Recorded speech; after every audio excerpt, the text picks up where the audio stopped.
Welcome to Arts a Day. We have a very good treat for you today. We have a couple works by the great Michelangelo de Caravaggio. Bit of a rogue, yes, he was, and he killed a man in a gambling debt, so we think. But he was definitely a rogue. Is the best way I can put it. So he killed a man and went on the run, and all this time he did some amazing work. But this is before the murder. So this is called the Calling of Saint Matthew. So this is from Mark, the Gospel of Mark. And here we have, the scene is, Matthew was the tax collector. And, there was tax collectors with sinners, or like tax collectors or prostitutes. That's usually what you would think of. So this is Gospel of Matthew. Christ is here, and he's calling Matthew to be one of his disciples. And here you can see Christ is, the first thing I love is that Caravaggio, when he does these, most of his devotional type paintings, he has them as contemporary for the time, 1600, it's in Italy.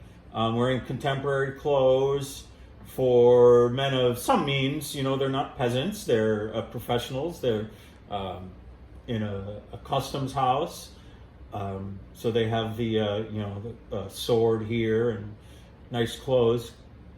And this is the Baroque. So the Baroque was after the Renaissance. The Renaissance was more pretty stuff, if you can think of that, very classical. The Renaissance was the rebirth back to the classics, is what that means. And the Baroque is just after that, and it's more.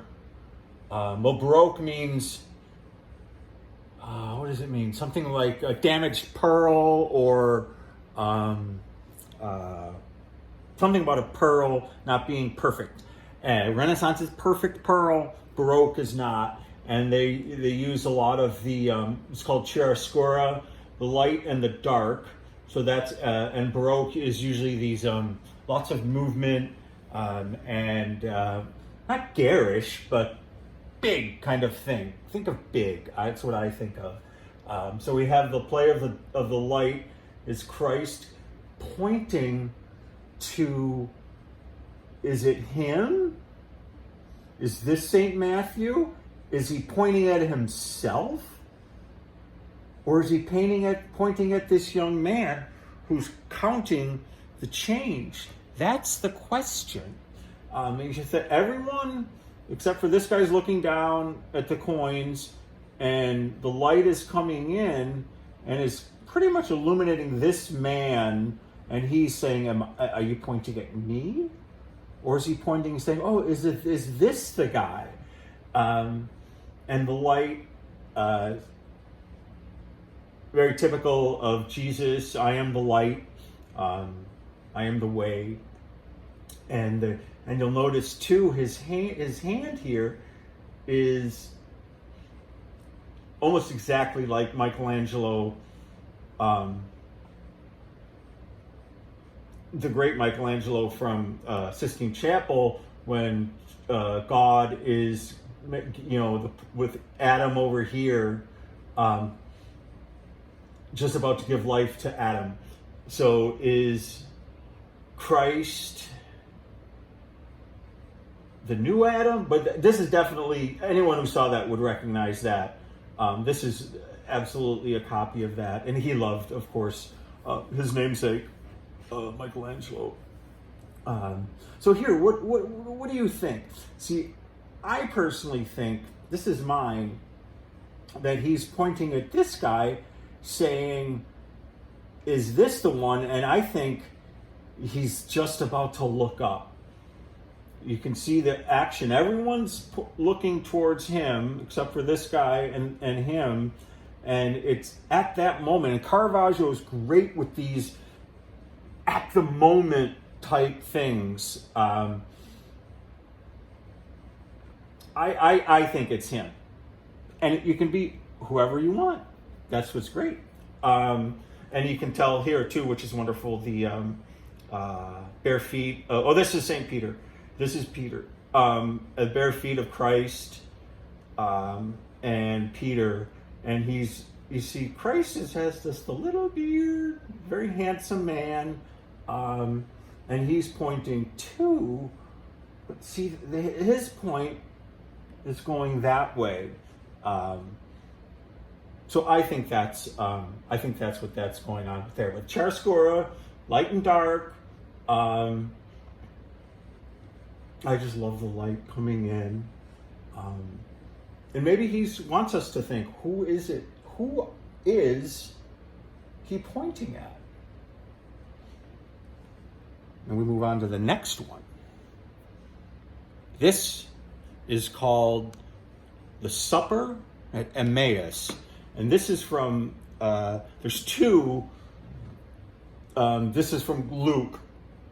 So what this painting is depicting, it's called the Supper at Emmaus. So this is, I think it's 3 days after the resurrection. So these two guys, Cleopas and we're not sure who the other one is, are on the road to Emmaus. They're leaving Jerusalem and they're going to this town called Emmaus, and they meet this stranger along the way. They don't know who he is, and walking with him, and they're talking about along the way. And they're talking about what happened. Have you not heard what happened in Jerusalem? And they're disciples. They're disciples of Christ, and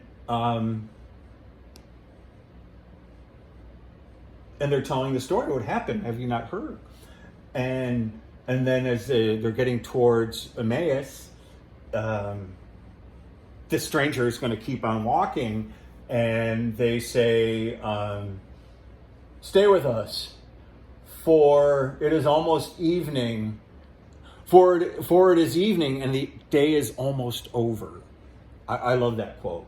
The day is almost over. There's something that's from the Gospels, and so now this is the moment when they're having dinner, and Christ reveals himself to them, and they recognize him. Well, he's breaking the bread. You see, just like in the supper. Last Supper. So, and now it's at this moment, just like the other one, this moment when he says, it's Christ, and they're like, oh my God, it's Christ. And she can see he's gesticulating, and his hand is almost coming out. I love how his hand is almost coming out of the frame. Here, are you kidding me? And he's about to get out of his chair, and he's actually going off of the frame here, as you can see. And this guy, that's Caravaggio. There's not a third in the story. There's not a third person, but he doesn't know what's going on because he's not one of the disciples. And Christ is this beautiful, smooth-faced, chubby kind of guy, which I think is a great representation. And the light and the dark, the background, I think really gives this perspective wonderfully. And you got the triangle, classic. And these are very simple men, you see, as opposed to the guys before. You remember, they had all the fancy clothes on. Here, he's got the broken, ripped elbow. I'm not sure what this represents, but it's a shell. And what else? Oh, the paint that he used in this, he would add this powder to it, and it was very most of the paint, a lot of the paint at the time was very thick, so you could see often, the brush strokes. Here it's so soft, it's almost as if it's not that it's like a photograph, but it's for the time, people would have been, oh my God, this is amazing, and we're almost like in the picture. We're so close to the table, we can see the tottering of the fruit basket here. And also, isn't this a wonderful still life? I mean, it's almost like you can take that bread, you could just break it off and have a piece of it. I love the tottering of the fruit basket. I'm not quite sure what that represents. And the red nose of Cleopas, and it's at that moment, and this whole doubt thing is often is a big. You see this in the Bible, where they don't see Christ, but they see this stranger, and they invite him. The day is almost over. They invite him to dinner, and the meal is always a very big part of, especially early Christianity. I mean, the Eucharist is a meal. It's representative of a meal of the Last Supper, when one in a Catholic or in Christian church they take the Eucharist, and it's almost like Christ is this androgynous, smooth-paced, man-woman type figure. Caravaggio does these moments so well, where it's something is about to happen or something just happened. The Road to Emmaus. Caravaggio.